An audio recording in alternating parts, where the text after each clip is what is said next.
All right, well, my name is Crystal Byrd Farmer, and I'm going to be talking about my book, The Token. So just a couple Zoom things. I have a puppy who can be loud sometimes, so you're just going to hear him rustling around in the background. I also have a kid, but she's a little bit better when it comes to Zoom and interruptions. But I'm going to talk a little bit about my book.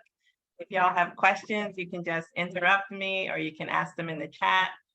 You don't have to have your camera on if you don't want to. And yeah, that's the kind of the Zoom stuff. So like I said, my name is Crystal Byrd Farmer. I work as a diversity consultant and I run a school for disabled children. So I'll give a little bit about my background and then I'll tell you about the book that I wrote, which is called The Token. And the subtitle is Common Sense Ideas for Increasing Diversity in Your Organization. So the idea is if you're an organization and you have, you want X type of people, how do you do that? So that's what my book is about. And the book touches a lot on my experiences and my identity. So I'll go into a little bit about who I am. So I started out as an engineer, or I grew up and went into engineering, and I realized I was pretty bad at engineering. But a lot of that was also my experiences just being a Black woman from a low-income family and just experiencing a completely different culture when I went into the work world. So it was white men, it was middle-class people, it was people in the Midwest because I'm from the South. And there was just so many different culture clashes that I didn't always understand whether it was me that was the problem, whether it's my culture, whether it's their culture, what exactly was going on. And so that's part of what my book is about, is that sometimes, you as a organization or you as a group of people have to flex around how other people show up in the world. But sometimes the way that they show up is just the way they show up, and sometimes it's not a good fit. But for me, I'm autistic, I'm Black, I came from a low-income family, I was a first-generation college student. Of course, I identify as a woman, and I was in a world that just wasn't really fitting, didn't understand a lot of those viewpoints or ways of being, and was trying to make me fit into it. And eventually I said, this doesn't work for me. The other thing that happened was my daughter was diagnosed with autism, and she needed a lot more support than I could give her as an engineer working, 8 to 10 hour days. So I stopped being an engineer, and what I ended up doing was opening an Agile Learning Center, which is a type of self-directed learning center for kids. And what self-directed learning is the kid decides what they want to learn and how they want to learn. It's also called unschooling. And it can be really, really fun for the kid because instead of a teacher or a school district telling them you have to learn this, and then you move on to this grade, and then you move on to this grade, they decide, well, I'm going to learn this first, and I can move on to this whenever I get interested in it. And sometimes they don't get interested in it, so there's going to be gaps, but like with the traditional school system, there's always gaps anyway. So unschooling is a really fun way to let the child kind of develop that autonomy, to develop their voice, to kind of become who they want to be before they get into college and have to make all these big decisions as an adult. And my center specializes on children with disabilities. So like I said, my daughter was diagnosed with autism. I'm autistic. So what we do is we play all day and they learn and they grow. That's kind of my day job. The other part of my work is being a diversity consultant. And mostly I work with intentional communities. So I work with like communes, co-housing communities, housing co-ops, and then nonprofit organizations. And so when I work with those communities and organizations, I help them discover how to be more inclusive. I help them work through incidents that they've had with people where someone felt like they were unwelcome or felt like they were ostracized. When people have left the community, I I work through on policies and recruiting and all these different ways of identifying why your organization may or may not be super inclusive or diverse. And what I found, and the reason I wrote the book, is that even when you have a very progressive organization, my dog is right beside me, even when you have a very progressive organization and when you have kind of a commitment to, let's say, social justice or just diversity and inclusion in general, you can still be unwelcoming. You can still make people feel uncomfortable and kind of create an environment where people don't want to be there. And that's the kind of the number one reason why an organization isn't diverse. It's not that an organization is usually outright racist or sexist or just like really awful to people. It's really those small things. When we talk about microaggressions, it's really those small things that cause people to just not want to be involved and just to kind of turn away. So that's what my book addresses. So the way the book is laid out, it's a very short book, by the way. It's like 118 pages. So it's a quick read, but the way it's laid out is that it first talks about kind of what you need to do if you're doing a diversity initiative. Like if you're an organization and you say, I want X type of person, it says, you know, you need to develop a team. You need to kind of think about the people who may have some resistance to your ideas. So I always say you can only go as fast as the slowest person in your organization. So it's really important to get the buy-in of people. And the first way you do that is by identifying who those people are. Who are the people who are going to give you a lot of trouble? You know, I call them resistors. So it's not a super negative thing, but they're going to, you know, they're going to be resistant to the ideas. And the struggle is, how do you communicate with them? How do you get to their level so that you're helping them understand this is not, you know, us imposing, you know, diversity. This is not like making you feel bad. This is about showing up for people and respecting people regardless of where they come from and what their background is. So anyway, you have to identify those people, and then you have to identify what I call the token. So token is kind of slang for somebody who's one of the only people. And so in my book, I use token to, it's slang, but it's also offensive to some people. So don't use it just casually. But I say you have to think about the people who are already in your organization that may already kind of feel like they're kind of on the outside, or that they're one of the only ones. You know, usually these people get pulled into diversity initiatives. They get told, hey, can you help us do X, Y, Z? Can you help us find more people like you? And I actually recommend not including those people. I say give them the choice to participate or not, but don't make them do the labor of bringing in other types of people into your organization. Have your main, you know, DEI team do that labor. But you still want to identify them. You still want to let them know, hey, we're going to be doing this thing. Is going to cause some changes, and people might be looking at you thinking like, oh, you're the cause of this, or you started this, or things like that. There can be a lot of negative backlash to people. So you identify your team, you identify the resistors, and then you identify the tokens. The next part of the book is talking about the kind of the three basic principles of DEI work, and that's identity and privilege, microaggressions, and implicit bias. And I use kind of my identities and my stories to kind of illustrate the different ways that people are marginalized or have microaggressions committed against them in community. So a common example that I use is Black women and their hair. You know, we are very sensitive about our hair in general.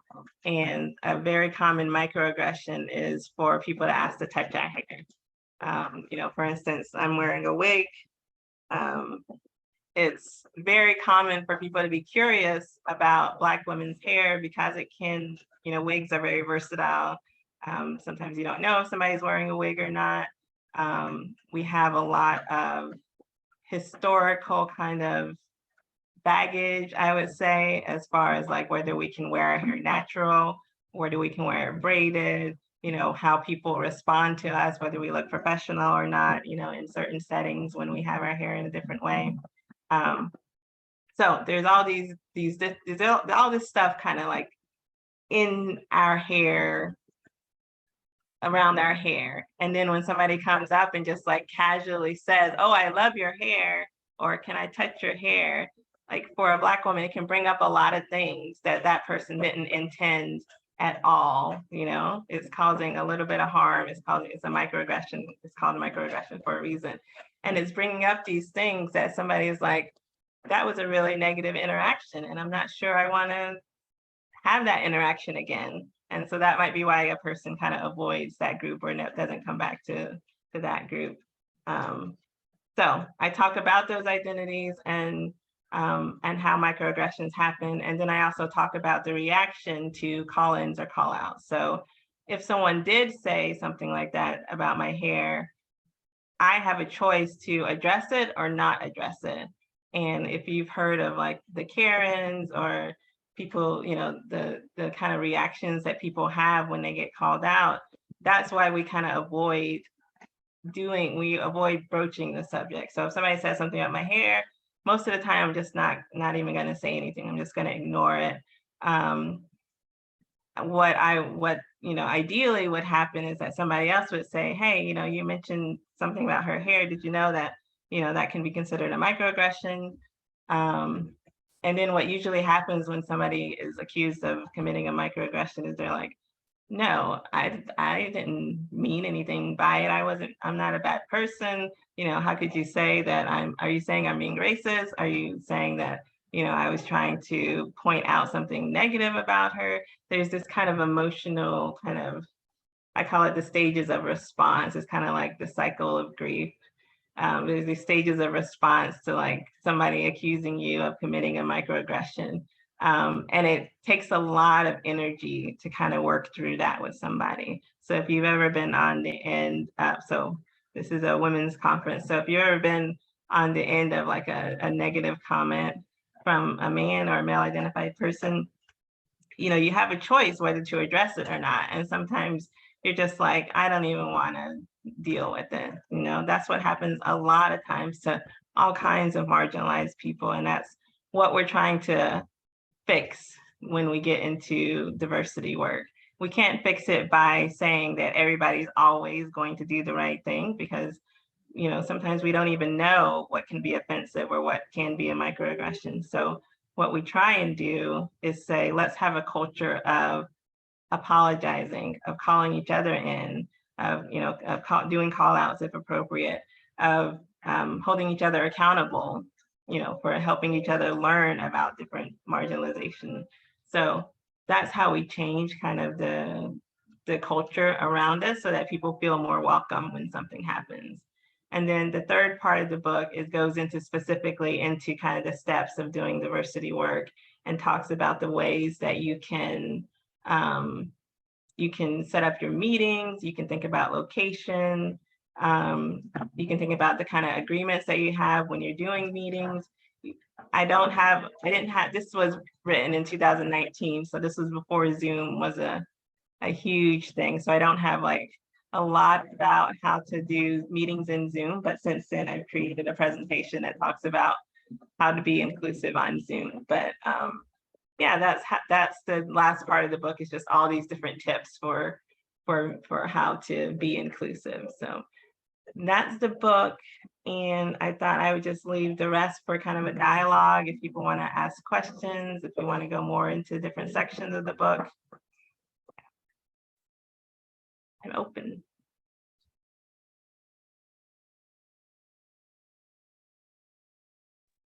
Who's the book mostly been purchased by, and who would you hope purchases it? Yeah, since it was published by New Society Publishers, it's very popular in the intentional communities movement and kind of progressive organizations. So like PFLAG, intentional community, like co-housing communities have used it kind of as a book club to go through. I've consulted with kind of sex positive communities like a polyamory group or BDSM groups. So I would hope that anybody who's part of an organization that wants to be more inclusive. Oh, a local Democratic, party group has used it. So it's written for kind of an organization that is usually like a community organization. It's not written for like big corporate organizations. It's kind of more in mind of people who are not part of like this big machine, but are just working together and just trying to do the best they can. They don't have like money to hire like, a huge DEI consultant and do all this fancy stuff. They just want to do the best they can in being more inclusive.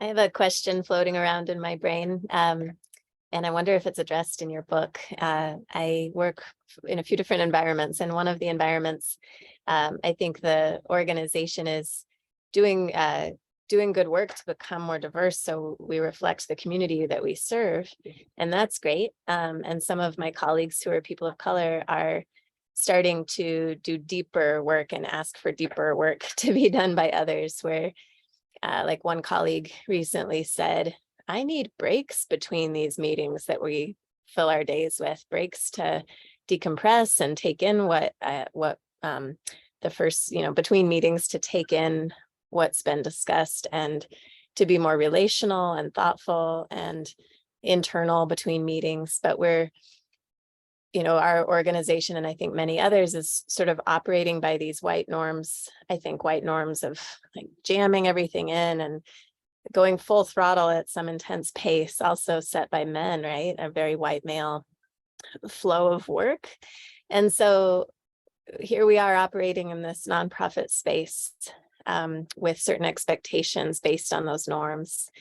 And we have these amazing colleagues who are in the room saying, I want this to be different. It needs to be different. And I wonder if there's some tools or ideas that you have either in your book or on your brain that you could offer to a nonprofit like ours to shift the internal culture and flow and dynamic and pacing and all that might go with that. Yeah, the first part of it is actually naming what that culture is. So in the book, I have a set of discussion questions around what I call majority culture. And that's what you named, like kind of this white male and also very extroverted, fast-paced culture. And what you have to do is kind of sit down and is like, okay, how are we expecting people to behave? What are we doing with ourselves? So it's kind of at a meta level of like, how do we interact with each other? How do we work with each other? If you've heard of white supremacy culture, Tima Oken has created a website, whitesupremacyculture.info. And, there's these characteristics of white supremacy culture. And as an organization, you can just kind of go through those and say, which of these actually show up for us and which of these don't show up for us. And, it's not that everything on that list is bad. It's just that when it's taken to the extreme, it can be very exclusive. And when you have people who say, this is not working for me, if you are holding on to that, and some people don't realize how much they're holding on to that culture. If you're holding on to it too much, then you're excluding those people unintentionally. So just taking that overview and saying, what actually is our culture and what does it look like? That is the first step, just to kind of like say, what does it look like? And then what do we feel comfortable shifting? And it takes time to shift each thing. You kind of want to focus on one thing at a time because people hate change in general. And so they're going to fight against, a lot, especially if it's a lot at once. But in general, you kind of want to focus on one thing. Like you could say, okay, breaks between meetings, and I think the question in the chat is a little bit about this, is like, you have to figure out who has the most power to make the changes. So if your executive leadership is on board, then they can say, hey, we're going to just put a 15-minute break in between our own meetings and kind of set that example for everybody. But if the leadership is not on board with it, then you kind of have to do what I call guerrilla diversity work, where you yourself are acknowledging what people need and you're setting those boundaries for yourself in the hopes that other people are seeing that and recognizing it, or at least asking, hey, why did you do that? Why is your meeting only 45 minutes long instead of an hour long? And it's like, well, I want to take a break and I want to give my meeting attendees a chance to decompress. And that just helps the culture spread too. Okay, so Stephanie's Thank- question is, yeah, thank you, you're welcome. Tips for encouraging diversity work when it's your boss or other authority, who is the person you hope will hear it and change. And that's a really challenging thing, but again, part of that is the guerrilla work where you are making the changes yourself and then you're in conversation. So it's really difficult to approach somebody and say, okay, we are going to do X, Y, and Z because it's the right thing to do. It's more inclusive. People are like, yeah, it's the right thing to do, but I don't like it. So the way you have to approach it is kind of with stories and storytelling and just kind of like in sharing what you've learned. So a lot of people are reading kind of what I call the Black Lives Matter bestseller list, you know, just sharing, oh, I read about this today.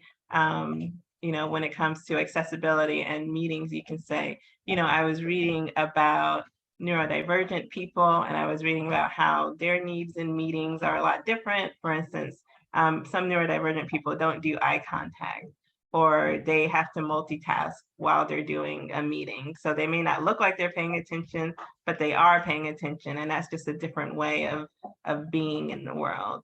So you can just, you know, walk up to your boss and in your, you know, water cooler conversation, say, you know, I was just learning about this thing about eye contact, and that's just really interesting to me. And I think I want to be more, you know, acknowledge when people don't seem like they're listening. Maybe that's what's going on. And that helps that other person start to think, oh, okay, maybe I can think about that too. Or they might end up researching it. You know, you don't want to say, you don't want to expect that they're going to hear that one piece of conversation and suddenly change their path, but you're just introducing the idea. You're just starting to converse with them about what you've learned and being a little bit more vulnerable about, you know, how you're growing, and that helps them to be more open to hearing more. And then there was something else that I was going to say. But yeah, that's kind of what I recommend. Other questions?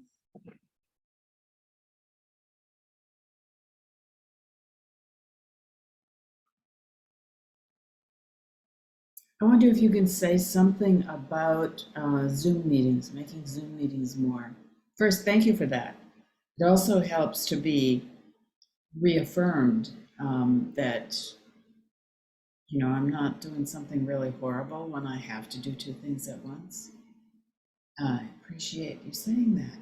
But could you talk some about how to make Zoom meetings more comfortable and accessible? Yeah.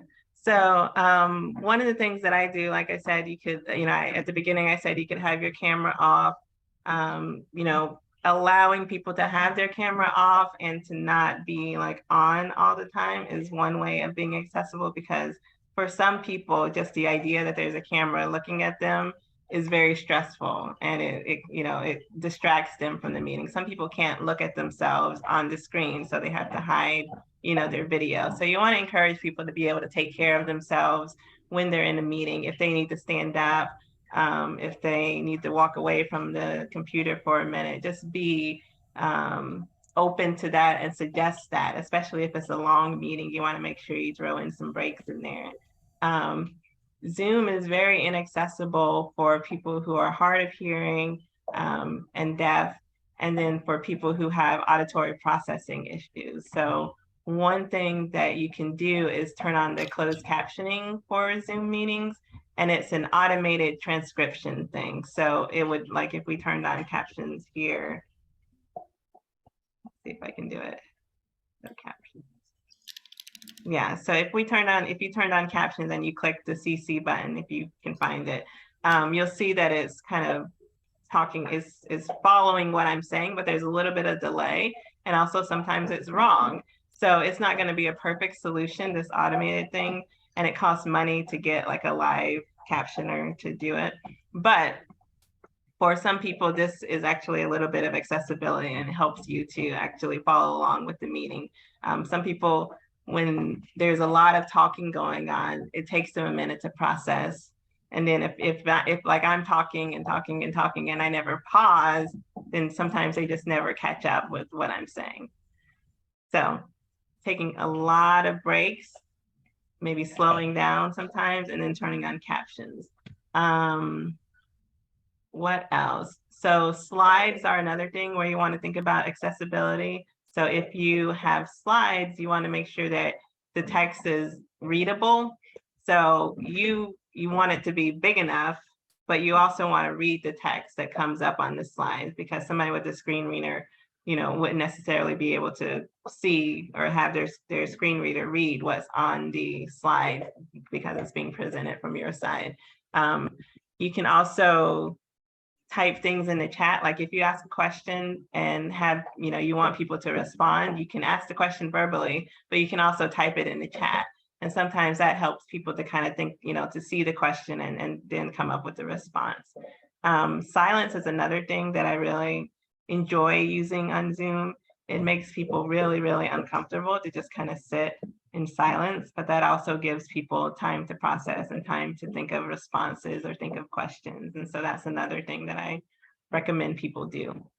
And then the last one is never do like hybrid Zoom and people meetings, because that makes it really hard for people in either group to kind of concentrate, unless you have microphones, kind of positioned at each person who's in the room.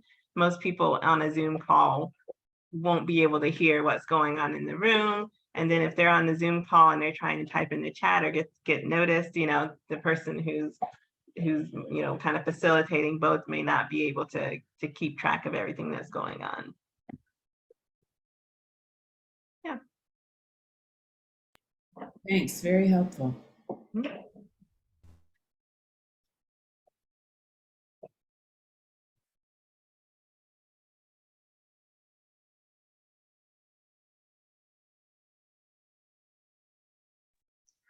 That is such great advice, and I'm trying to take it in because I know it's one of the challenges that we're looking to. We started here at Women, Food and Agriculture Network during the pandemic. We shifted away, of course, from in-person meetings to these virtual conferences, and we were looking to next year, like, well, maybe we need to do a hybrid. And now I'm having second thoughts. So thank you for that. Yeah, I would just say test it out, with a dozen people, and the bigger you get, the worse it kind of goes. The best setup that I heard from a community was each individual person in the room had a microphone nearby. And then there was somebody who was just watching the chat and watching like the Zoom logistics and was able to like throw out people's questions and kind of help them participate. And then there was another computer that was like controlling like the camera and who it was looking at to make sure that the people on Zoom could kind of focus on who was talking.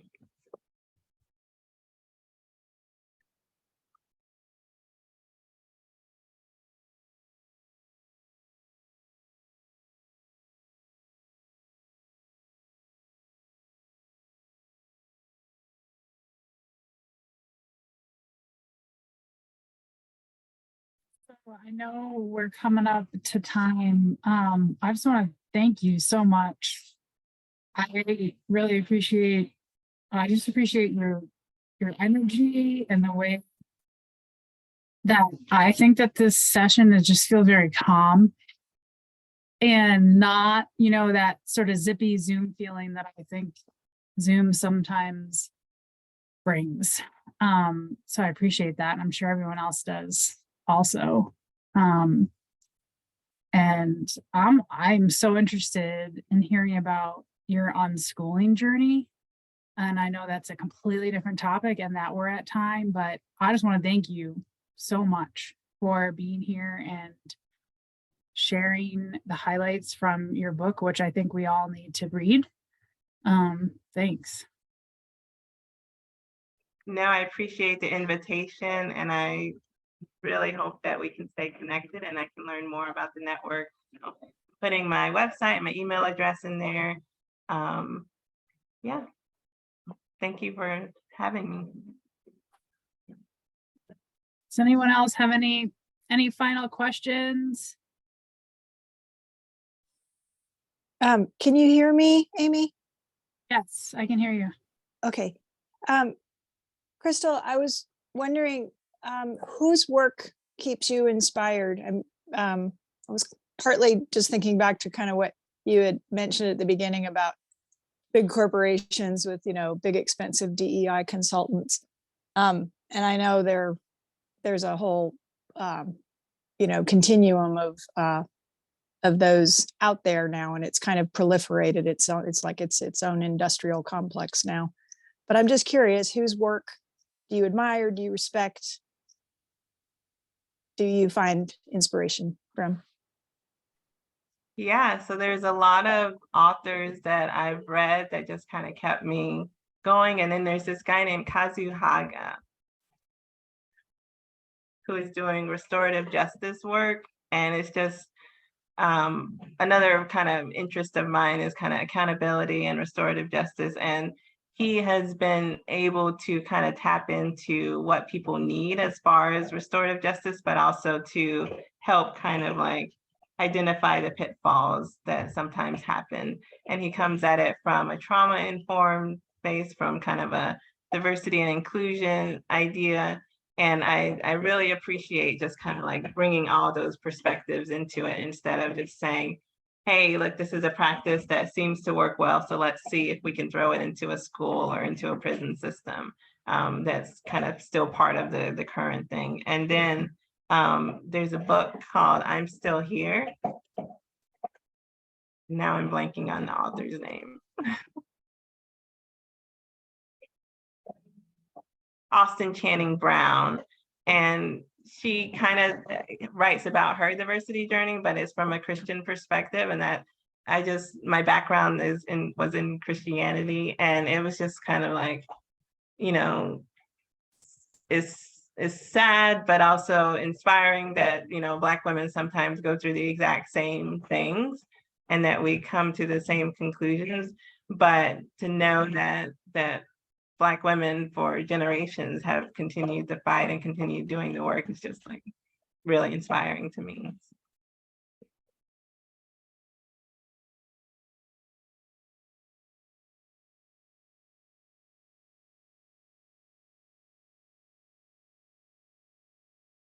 Thank you so much. I'm so excited to read all these books and to go down the rabbit hole, learning more about both of those folks too. Thank you.